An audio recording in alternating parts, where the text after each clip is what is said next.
नर्मदे हर पिछले एक सप्ताह से शूलपाणीश्वर क्षेत्र में हैं। मां नर्मदा के हृदय स्थल पर मां की परिक्रमा कर रहे हैं। इन पहाड़ों को चढ़ते हुए कई बार ऐसा लगा कि इन्हें पार करना बहुत कठिन है, असंभव जितना कठिन। लेकिन जैसे ही इनसे विनती की कि पार कराओ भाई, वैसे ही ये पहाड़ झुक गए। आर्द स्वर सुनकर इनका दिल पिघल गया। इन्होंने कंधे पर बैठाया और इस तरह से हमें ऊंचा बना दिया, हमें ऊपर उठा दिया कि नीचे सब कुछ बहुत छोटा दिखने लगा, आसान दिखने लगा, सहज दिखने लगा। कई बार तो इनके कंधे पर बैठकर ऐसा लगा कि हाथ से आसमान छुएंगे तो उसकी नीलिमा हाथ में लग जाएगी। कई बार जब मां के दर्शन नहीं हुए तो इन्होंने अपनी एड़ी उठाई तो नीचे मां के दर्शन हो गए, दाहिनी ओर मां के दर्शन हो गए। इन पहाड़ों ने उस तरह से अपने कंधे पर बैठाया जिस तरह से पिता बचपन में अपने कंधे पर बैठा लिया करते थे और मेला दिखा लाते थे। इन्होंने जीवन दर्शन का मेला दिखाया। इन पहाड़ों ने जीवन के मंत्र दिए अपने कंधे पर बैठाकर। बताया कि भाई, अगर किसी शिखर को छूना है तो झुकना सीखो।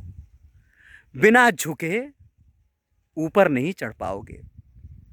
झुकने का मतलब टूटना नहीं है, झुकने का मतलब निरीह होना नहीं है। झुकने का मतलब है विनय भाव लाना। थोड़ा सा विनयी बनोगे, थोड़ा सा विनय अपने भीतर उतारोगे तो कोई भी शिखर आसान हो जाएगा। और विद्या भी तो विनय देती है। विनय से ही तो आगे की यात्रा होती है। विद्या ददाति विनयम, विनयाद्याति पात्रताम, पात्रत्वाद वापनोति धनाद धर्मस्ततः सुखम। इन पहाड़ों ने पहला सूत्र दिया कि विनयी बनो, थोड़ा झुको, तभी चढ़ पाओगे, तभी हमारे शिखर की ओर बढ़ पाओगे। दूसरा मंत्र दिया कि अगर हमारे ऊपर आना है, हमारी ऊंचाई को छूना है, तो बोझ कम से कम रखो। बोझ जितना कम होगा, हमें चढ़ना उतना आसान होगा। तुम देख लो अपने पुरखों को। राम जब पहाड़ पर चढ़ने के लिए निकले थे, वन के लिए निकले थे, तो केवल धनुष धनुष और बाण का बोझ था उनके पास। बाकी सारा वैभव, सारा राजपाट वो अयोध्या में छोड़कर चले आए थे।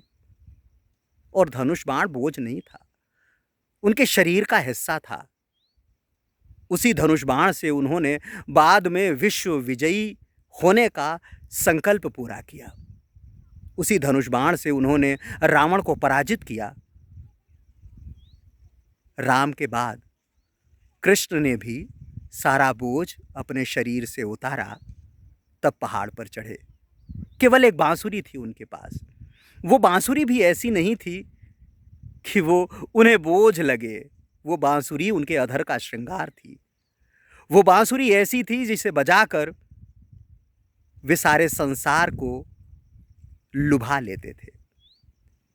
वो बांसुरी ऐसी थी जिसकी टेर सुनकर गौएं दौड़ी चली आती थी। वो बांसुरी ऐसी थी जिसे सुनकर गोपियां आकुल व्याकुल हो जाती थी। वो बांसुरी ऐसी थी जिसे सुनकर संतों का ध्यान लग जाता था, वे समाधिस्थ हो जाते थे। वे बांसुरी ऐसी थी जिसे आध्यात्मिक संगीत पैदा होता था, और जो संगीत आज तक लोगों की आत्मा को ध्यानस्थ कर रहा है, निमग्न कर रहा है, कृष्ण से जोड़ रहा है। बुद्ध जब निकले थे तो केवल वल्कल था उनके शरीर पर, सारा राजपाट छूट गया था। इतना निर्भर होकर निकले थे, तब वे बौद्ध दर्शन दे पाए, तब वे बौद्ध दर्शन का एक शिखर दे पाए, जिससे बाद में आधी दुनिया बौद्ध दर्शन से प्रभावित हुई और उसकी अधीनता स्वीकार की। महावीर तो जब निकले थे तो धीरे धीरे करके उनके वस्त्र उनसे अलग हो गए थे, वस्त्र गिर गए थे, निर्वस्त्र हो गए थे। वस्त्रों की ज़रूरत महसूस नहीं हो रही थी। जब इतना कम होता है शरीर पर, तब इस तरह के पहाड़ चढ़े जाते हैं, इस तरह के शिखर छुए जाते हैं। हमने भी जब बोरखेड़ी से, मध्य प्रदेश के बड़वानी ज़िले के बोरखेड़ी से पहाड़ों को चढ़ना शुरू किया था, कुली और फिर इसके बाद भादल और खप्पर माल की पहाड़ियाँ चढ़ी थीं, तब लग रहा था कि ये कठिन है। लेकिन जैसे ही इनसे विनती की, इन्होंने किसी पिता की तरह हमें पार उतार दिया। जैसे माँ नर्मदा माँ बनकर हमें अथाह अजस्र शक्ति दे रही हैं, उसी प्रकार इन पहाड़ियों ने भी हमें वो शक्ति दी, वो ताकत दी, वो सामर्थ्य दिया कि हम इन्हें पार कर पाए। और अब आगे जब यहाँ तक आ गए हैं, लगभग सड़क मार्ग तक आ गए हैं, अब आगे का पूरा मार्ग सड़क मार्ग का है, तब सब कुछ आसान है। यहाँ मोलगी तक पहुँचते पहुँचते शूलपाणी का जो अबूझ रास्ता था, वो बहुत बूझा हुआ लग रहा है। जो एक मुश्किल भरा रास्ता लग रहा था, बहुत आसान है। और जो लोग भी माँ नर्मदा की परिक्रमा करना चाहते हैं, वो हर हाल में अपनी पद परिक्रमा शूलपाणी के क्षेत्र से ही करें, क्योंकि यही क्षेत्र अपने आप से मिलाता है। यही क्षेत्र माँ नर्मदा से संवाद करने का अवसर प्रदान करता है। यही क्षेत्र ऐसा है जिससे चलते हुए आप भारत के उस पिछड़े हुए हिस्से का दर्शन भी करते हैं, जहाँ बहुत गरीबी है, जहाँ बहुत भुखमरी है, जहाँ बहुत तंगी है। इसके बाद भी लोगों का हृदय बहुत उदार है और वे आपकी सेवा, आपकी शुश्रूषा के लिए, आपके सत्कार के लिए तैयार रहते हैं। अगर उनके पास एक रोटी है तो वो आधी आपके साथ बाँट कर खाना चाहते हैं। अगर उनके पास एक वक्त का भोजन है तो उसी में से वो आपका हिस्सा भी निकालना चाहते हैं। विकास की, तरक्की की तमाम पहुँच से दूर होने के बाद भी उनके मन का बड़प्पन बहुत है, उनकी विशालता बहुत है। पहाड़ों की तरह वे बिना पेड़ के हैं, बिना सुविधाओं के हैं। पानी नीचे से 4000 फीट नीचे से कभी गधे पर लाद कर तो कभी अपने कंधे पर लाद कर ऊपर लाते हैं, अपने सिर पर रख कर ऊपर लाते हैं, लेकिन आपकी प्यास को तृप्त करते हैं। ये दरिया दिली उन्हें पहाड़ से मिली है। तो पहाड़ों का ये मंत्र, पहाड़ों का ये जीवन यूं ही साथ साथ चलता रहेगा जीवन भर।